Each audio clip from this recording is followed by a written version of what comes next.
च्या निमित्ताने banner poster लावू नका, त्या ठिकाणी आपण मला मुख्यमंत्री सहायता निधीमध्ये त्याच्याऐवजी ते पैसे द्या। याचं कारण आपल्याला माहिती आहे की मुख्यमंत्री सहायता निधीतनं गरीब आणि गरजू लोकांना आणि विशेषतः उपचाराकरता आपण मदत करतो आणि म्हणून ते आव्हान केलं आणि मला आनंद आहे की खूप मोठ्या प्रमाणात लोक तसं करतायत। पुन्हा एकदा सांगतो की जे लोक बॅनर आणि पोस्टर लावतायत त्यांना पण सांगतो लावू नका, मला ते आवडत नाही आणि तुम्ही बॅनर आणि पोस्टर लावून मला खुश करू शकणार नाही। तुम्ही मला मुख्यमंत्री सहायता निधीमध्ये जर निधी दिला तर मला त्याचा जास्त आनंद होईल।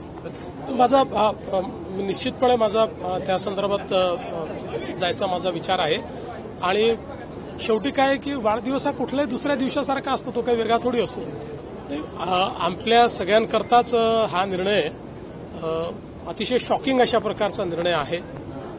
याचं कारण की खालच्या कोर्टाने त्या संदर्भात निर्णय दिला होता आणि 2006 साली हा बॉम्बस्फोट झाल्यानंतर त्यावेळेस एटीएसने आरोपी पकडले होते, पुरावे जमा केले होते, ते पुरावे कोर्टासमोर सादर केले होते। त्यामुळे अशा प्रकारचा निर्णय येणं हे निश्चितच धक्कादायक आहे। मी अजून काही पूर्ण निर्णय वाचलेला नाही, पण मी तात्काळ आपल्या जे काही वकील आहेत त्यांच्याशी चर्चा केली आणि त्यांना मी सांगितलेलं आहे की आपण सुप्रीम कोर्टमध्ये याला चॅलेंज केलं पाहिजे आणि आमचा प्रयत्न आहे की लवकरात लवकर सर्वोच्च न्यायालयामध्ये जाऊन या निर्णयाला आम्ही चॅलेंज करू। मला असं वाटतं की अतिशय चुकीचं आहे। अशा प्रकारे विधान भवनामध्ये ज्यावेळेस चर्चा चालते त्यावेळेस आपलं कामकाज नसलं तरीही आपण त्या ठिकाणी सिरियसली बसणं गरजेचं आहे। साधारणपणे एखादे वेळेस असं होतं की तुम्ही कागदपत्र वाचता, बाकी गोष्टी वाचता, पण रमी खेळतानाचा व्हिडिओ हा काही निश्चितच योग्य नाही।